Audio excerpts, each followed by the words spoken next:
नमस्कार, India news Uttar Pradesh Uttarakhand देख रहे हैं आप। मैं हूं आपके साथ वर्षा राय। देवभूमि लाइव में आप सभी का स्वागत है।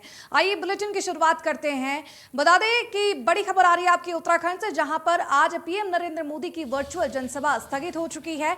आज होने वाली वर्चुअल जनसभा स्थगित हो चुकी है।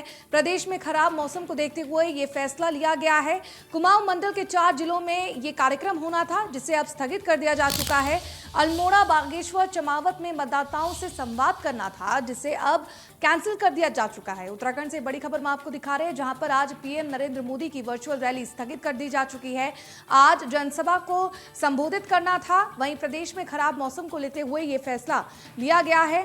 कुमाऊं मंडल के 4 जिलों में होना था ये कार्यक्रम, जिसको लेकर अब बड़ी खबर सामने आई है। आपको बता दें कि स्थगित कर दिया जा चुका है कार्यक्रम अल्मोड़ा, बागेश्वर में, और ये कार्यक्रम होना था। वर्चुअल जनसभा स्थगित कर दी जा चुकी है।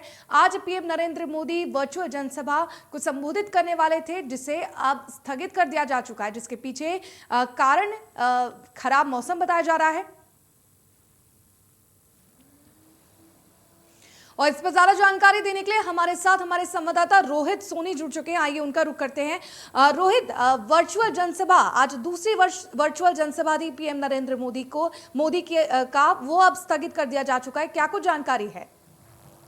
बिल्कुल, देखिए, जो कार्यक्रम तय किए गए थे प्रधानमंत्री नरेंद्र मोदी के, उसके अनुसार 4 तारीख यानी कि आज के दिन जो है उनको वर्चुअली संबोधित करना था। हालांकि इसके लिए बीजेपी ने पहले ही पूरी रणनीतियां तैयार कर ली थी कि 5 दिनों का ये जो कार्यक्रम रखा गया था, 5 दिनों यानी कि 4 फरवरी को जो है अल्मोड़ा लोकसभा सीट की सभी विधानसभा सीटों पर जो है जनसभा को संबोधित करना था, जिसके लिए पूरी तैयारी भी हो चुकी थी। लेकिन जिस तरह से मौसम की अगर हम बात करें तो मौसम पिछले 48 घंटों से, चाहे 24 घंटे से जो है ऑरेंज अलर्ट जारी मौसम विभाग ने किया है। तो ऐसे में लगातार बारिश और बर्फबारी पर्वतीय क्षेत्रों में देखा जा रहा है। तो जिसके चलते फिलहाल जो कार्यक्रम है वह स्थगित कर दिया गया है। इसके लिए अगली तिथि जारी की जाएगी।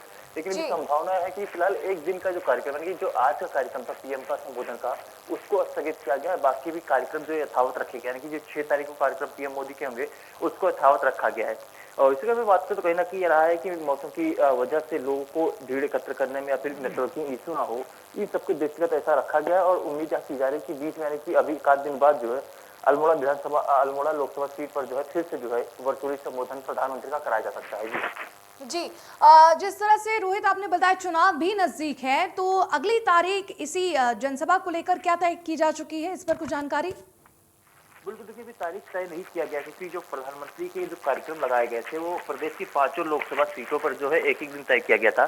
जिसके तहत 4 तारीख को जो है अल्मोड़ा, यानी कि जो आज जनसभा जो तय की गई थी आज के लिए, वह अल्मोड़ा तय किया गया था। लेकिन आज किसी कारणवश से, यानी कि मौसम की खराब होने की वजह से नहीं हो पाया। लेकिन इसके अतिरिक्त जो है 6 तारीख को, 8 तारीख को, 10 तारीख को और 12 तारीख को भी अन्य लोकसभाओं पर, अन्य लोकसभा क्षेत्रों में जो है कार्यक्रम उनके तैनात किए गए हैं, यानी तय किए गए थे। तो ऐसे में अभी फिलहाल ये कहना जल्दबाजी होगी कब इनका जनसभा होगा। लेकिन फिलहाल जो चर्चा यही है कि इसी बीच में, यानी कि 12 तारीख से पहले किसी दिन जो है अल्मोड़ा लोकसभा सीट के लिए जो है वर्चुअली उनका संबोधन कराया जा सकता है। लेकिन फिलहाल जो 6 तारीख को होना है पौड़ी गढ़वाल में, 8 तारीख को होना टिहरी गढ़वाल में, 10 तारीख को होना हरिद्वार लोकसभा सीट पर, और 12 तारीख को होना नैनीताल लोकसभा सीट पर। तो ये फिलहाल कार्यक्रम तय है कि ये इस दिन वर्चुअली होंगे। लेकिन इसी बीच में एक दिन चिन्हित करके अल्मोड़ा लोकसभा सीट के लिए भी जो है वर्चुअली संबोधन कराया जाएगा। जी रोहित, इसको लेकर क्या लोगों की, आमजन की अभी तक कोई प्रतिक्रिया सामने आई है? क्योंकि सभी मोदी के संदेश के लिए इंतजार करते हैं, और आज जब उनका ये कार्यक्रम रद्द किया जा चुका है, क्या इसको लेकर लोगों के बीच निराशा है? बिल्कुल, देखिए, ये कह नहीं सकते, क्योंकि अभी फिलहाल जो चर्चाएं थी कि इसमें जो संबोधन का कार्यक्रम रखा गया था वह मुख्य रूप से जो कार्यकर्ताओं के साथ ही आम जनता का संबोधन कार्यक्रम रखा गया था। इसके लिए तमाम क्षेत्रों में जो है वर्चुअली जिस तरह से वीडियो कॉन्फ्रेंसिंग के जरिए संबोधन होता है, उसके छोटी छोटी जनसभाएं बनाई जाती हैं। हर विधानसभा क्षेत्र में एक रैली लगाया जाता है जहाँ से वो संबोधित करते। तो इसको लेकर कभी फिलहाल लोगों में एक उत्साह रहता है, क्योंकि प्रधानमंत्री का दौरा जो होता है, या फिर दौरा कह सकते हैं, या फिर उनका संबोधन होता है, उसमें आम लोगों की भागीदारी का है, या फिर आम लोगों के सम्मिलित होने की, उनकी बातों को सुनने की इच्छा और उत्साह देखा जाता है। तो ऐसे में कहीं ना कहीं निराशा तो रहेगी। लेकिन फिलहाल उनको ये उम्मीद है कि अगले लगातार 4 दिनों में, यानी कि 6, 8, 10 और 12 में भी उनका संबोधन का कार्यक्रम है। तो ऐसे में भी फिलहाल उनकी तिथि भी इसी बीच में फाइनल कर दी जाएगी। लेकिन लोगों में काफी भी फिलहाल निराशा है कि जल्द से जल्द जो उनका संबोधन भी कराया जाए, और लोगों में काफी उत्साह भी देखने को मिलता है। अमूमन तौर पर प्रधानमंत्री का दौरा हो या फिर वर्चुअली जो संबोधन हो, या फिर जब मन की बात होती है, उस दौरान भी लोगों में काफी उत्साह देखने को मिलता है। जी रोहित, इस पर तमाम जानकारी देने के लिए आपका बहुत बहुत शुक्रिया।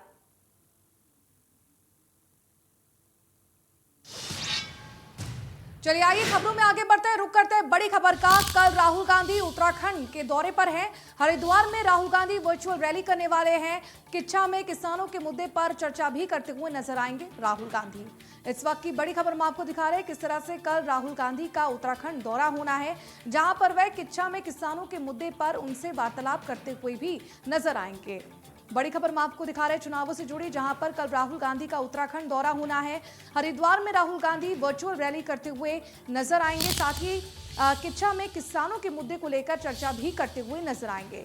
यूपी चुनावों से जुड़ी बड़ी खबर हम आपको दिखा रहे हैं। साथ ही चुनावों से जुड़ी बड़ी खबर है, कल राहुल गांधी का उत्तराखंड दौरा है। हरिद्वार में राहुल गांधी वर्चुअल रैली करते हुए नजर आएंगे और किच्छा में किसानों के मुद्दे पर भी चर्चा करते हुए नजर आएंगे राहुल गांधी।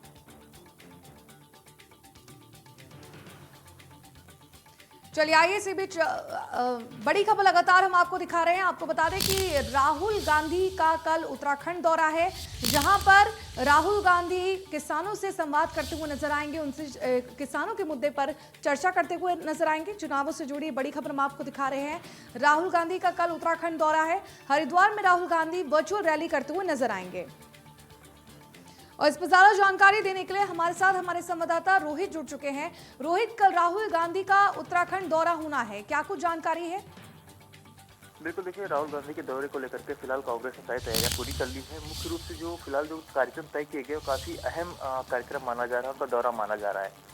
क्योंकि जो फिलहाल चर्चा यही है कि जो कार्यक्रम तय किए गए उसका सर किच्छा विधानसभा सीट जो है काफी अहम है। क्योंकि किच्छा विधानसभा सीट से जो रणजीत रावत जो चुनाव लड़ रहे हैं, हालांकि जो पूर्व मुख्यमंत्री हरीश रावत के प्रतिद्वंदी माने जाते हैं, उनसे कभी ढंग की बातचीत नहीं रही। हालांकि जो मुख्यमंत्री के दौरान उनका अच्छा व्यवहार रहा है, लेकिन अब किच्छा में राहुल गांधी का ये जो कह सकते हैं कि वहाँ पे जो है किसान हैं उनसे उनकी मुलाकात होगी, चर्चाएं होंगी और तमाम यह कि वहाँ से वर्चुअली संबोधित भी कर सकते हैं, जनता को जनसभा में जो है संबोधित कर सकते हैं। इसके अलावा कहीं ना कहीं मुख्य रूप से उनका दौरा इसलिए भी काफी अहम माना जा रहा है क्योंकि कुमाऊं क्षेत्र में उनका दौरा एक कराना प्रस्तावित पहले से था और कांग्रेस इस बात को फोकस कर रही थी कि कुमाऊं को ज्यादा से ज्यादा कवर किया जाए। और इसको लेकर के भी किच्छा में जब ये होगा तो उससे कहीं ना कहीं जो है पूरे प्रदेश भर में एक जो कांग्रेस की लहर है उसमें कहीं ना कहीं इसका असर पड़ेगा। इसके अलावा जो है इनका हरिद्वार दौरा भी है। हरिद्वार में जो है जवाहरलाल नवोदय जो यूथ सेंटर है हरिद्वार में, वहाँ से वर्चुअली रैली को संबोधित करेंगे। इसमें प्रदेश भर के तमाम जो विधानसभा सीटें हैं उसमें जो छोटे छोटे बूथ स्तर पर याद कर सकते हैं, मंडल स्तर पर जो कार्यक्रम जनसभा आयोजित किए जाएंगे वहाँ पर उनका वर्चुअली संबोधित रहेगा। इसके अलावा जो है फिर वह गंगा आरती में शामिल होंगे हरिद्वार में ही और फिर यहाँ से दिल्ली रवाना हो जाएंगे। कुल मिलाकर यह दौरा जो है एक दिवसीय दौरा है और करीब इस दौरे के दौरान की अगर बात करते 7 से 7.5 घंटा वह उत्तराखंड में रहेंगे और इसके दौरान करीब तमाम वर्चुअल संबोधन के साथ ही साथ जो है मुख्य रूप से किच्छा काफी अहम इसी वक्त माना जा रहा है क्योंकि राहुल गांधी का दौरा कहीं ना कहीं किच्छा को जिताने की बात थी और उसके आसपास कुछ क्षेत्र खासकर यानी मैदानी क्षेत्रों की भी अगर हम बात करें तो उधम सिंह नगर जिले से जुड़ा हुआ एक क्षेत्र है और वहाँ पर भी तमाम किसान वर्ग के लोग रहते हैं, तो ऐसे में उनको साधने की कोशिश और किसानों से उनकी मुलाकात होगी। तो फिलहाल जो कृषि बिल कानून तीनों हालांकि केंद्र सरकार ने वापस ले लिए हैं, लेकिन उन मुद्दों को भी भुनाने की पूरी कोशिश की जाएगी। जी रोहित, और साथ ही किसानों का मुद्दा हमेशा से गरमाया हुआ है और इसको लेकर कहीं ना कहीं अब विपक्ष जो है वो फायदा उठाने की भी इस बार चुनावों में कोशिश करता हुआ देख सकते हैं उन्हें। बिल्कुल, हम कह सकते हैं कि लगातार जो विपक्ष है यानी कांग्रेस वर्तमान समय में इस बात को कोशिश कर रही है कि जो जितने भी केंद्र सरकार है और राज्य सरकार के फैसले हैं उन फैसलों पर लगातार सवाल या निशान खड़े कर रही है। मुख्य रूप से देखें तो अगर उत्तराखंड सरकार की बात करें तो देवस्थानम बोर्ड सबसे अहम है। इसके अलावा जो अगर केंद्र सरकार की बात करें तो कृषि कानून जो है, इन दोनों ही मुद्दे को लेकर के भुनाने की कोशिश कर रही है। हालांकि उत्तराखंड के परिप्रेक्ष्य में तो लोगों को इस बाबत कहा जा रहा है कि जो उसकी घोषणाएं थी 2017 में, ये घोषणा पत्र बीजेपी ने जारी किया था, वो घोषणा पत्र पूरी नहीं कर पाई है। हालांकि बीजेपी का नाम उन्होंने पूरी कर ली है, तो वही केंद्र सरकार की ओर से जो तमाम योजनाएं चलाई गई, तमाम जो बिल पारित किए गए लेकिन उनको वापस लिए गए हैं, इन मुद्दों को लेकर कोशिश भुनाने की जा रही है। लेकिन मुख्य रूप से फिलहाल जो कृषि कानून बिल जो थे तीनों, उसको भुनाने की कोशिश इस बाबत की जा रही है क्योंकि उत्तराखंड का भी एक तबका ऐसा है जो कृषि से पेट भरता है। हालांकि ये कह सकते हैं कि व्यापारी किसी नहीं है, लेकिन लोगों का जीवन यापन किसी से चलता है, पर्वतीय क्षेत्रों में बात करें। और इसके अलावा एक भूभाग यानी कि मैदानी क्षेत्र उधम श्रीनगर का तरफ का हो गया, देहरादून हरिद्वार की तरफ के क्षेत्र जो हो गए, यहाँ पर भी कृषि कहीं ना कहीं कृषि एक अच्छा सुविधा है, लोगों को एक जीवन यापन की वो है चीज है। तो ऐसे में यहाँ पर भी किसानों को साधने की कोशिश की जा रही है और जी। इस बाबत भी लगातार कोशिश कर रहे हैं कि तीन कृषि की जो बिल पारित किया गया फिर वो वापस लिया गया, इस मुद्दे को भुनाया जाए। और कहीं ना कहीं जो दिल्ली में जो पिछले दिनों जो हंगामे हुए या कह सकते हैं प्रदर्शन लंबे समय तक हुए, उन सब चीजों को भी उठाने की कोशिश की जा रही है कांग्रेस की तरफ से। जी जी रोहित, इस पर तमाम जानकारी देने के लिए आपका बहुत बहुत शुक्रिया। चलिए आइए खबरों में आगे बढ़ते हैं। उत्तराखंड में 14 फरवरी को होने वाले विधानसभा चुनाव के लिए सभी पार्टियों ने तैयारियां जोरों शोरों से कर ली है। वहीं कोटद्वार से भाजपा प्रत्याशी रितु खंडूरी को बनाए जाने से महिलाओं में भारी उत्साह देखा जा रहा है। जिस तरह से भारतीय जनता पार्टी ने महिलाओं को सम्मान देते हुए कोटद्वार विधानसभा से रितु खंडूरी को प्रत्याशी बनाया है, भारतीय जनता पार्टी की महिला पदाधिकारियों ने भाजपा हाईकमान का आभार जताया है। और इस दौरान कोटद्वार विधानसभा से प्रत्याशी बनी रितु खंडूरी के आवास पर भाजपा महिला मोर्चा के उपाध्यक्ष कंचन ठाकुर के नेतृत्व में महिला कार्यकर्ताओं ने एकत्र होकर नरेंद्र मोदी और पुष्कर सिंह धामी और भाजपा हाईकमान का आभार जताया है। इस दौरान महिला मोर्चा के उपाध्यक्ष कंचन ठाकुर ने कहा कि कोटद्वार के इतिहास में पहली बार किसी पार्टी ने महिला को कोटद्वार से प्रत्याशी बनाया है, जिससे कोटद्वार की जनता में भारी उत्साह देखने को मिल रहा है।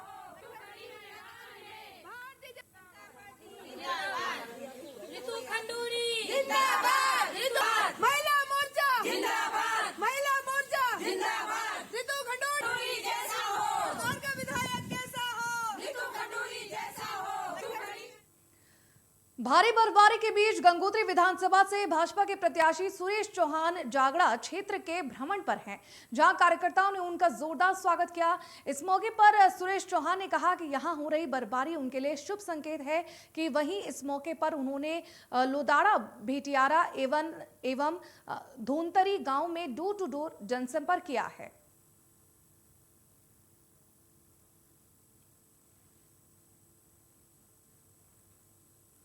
पौड़ी विधानसभा के कलजी खाल ब्लॉक के टंगरौली गांव के लोगों ने चुनाव का बहिष्कार करने का फैसला लिया है।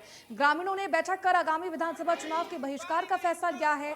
ग्रामीण गांव के विकास से असंतुष्ट हैं। ग्रामीणों का कहना है कि देश आजादी के 73वां अमृत महोत्सव मना रहा है, लेकिन ग्रामीणों के बार बार शासन प्रशासन से गुहार लगाने के बावजूद भी सड़क और पानी की समस्या बरकरार है। ग्रामीणों का कहना है कि ग्रामीण परेशानियों में जीने को मजबूर हैं। महिलाओं को सड़क और पानी की समस्या बरकरार है। सड़क टूटी है। नेता 5 साल में वोट डालने को लेकर तरह तरह के प्रलोभन और आश्वासन देते हैं, लेकिन जमीन पर कार्य नहीं दिखाई देता है। लिहाजा ग्रामीणों ने चुनाव का पूर्ण रूप से बहिष्कार करने का फैसला लिया है।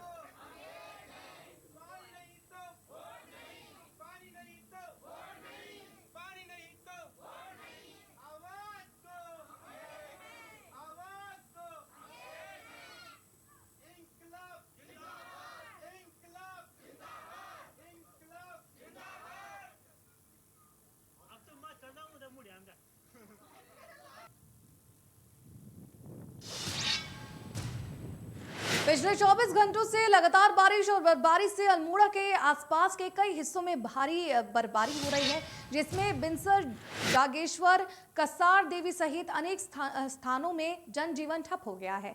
कई सड़क मार्ग बंद होने से आवाजाही से लोगों को परेशानियों का सामना करना पड़ रहा है। खराब मौसम को देखते हुए जिला प्रशासन ने जनपद को अलर्ट मोड पर रखा है। जिलाधिकारी ने जनपद के सभी स्कूलों को बंद करने के निर्देश दिए हैं। हालांकि प्रशासन द्वारा सड़कों पर जेसीबी से मार्गों को खोल दिया गया है, लेकिन कई हिस्सों में लगातार बर्फबारी जारी है।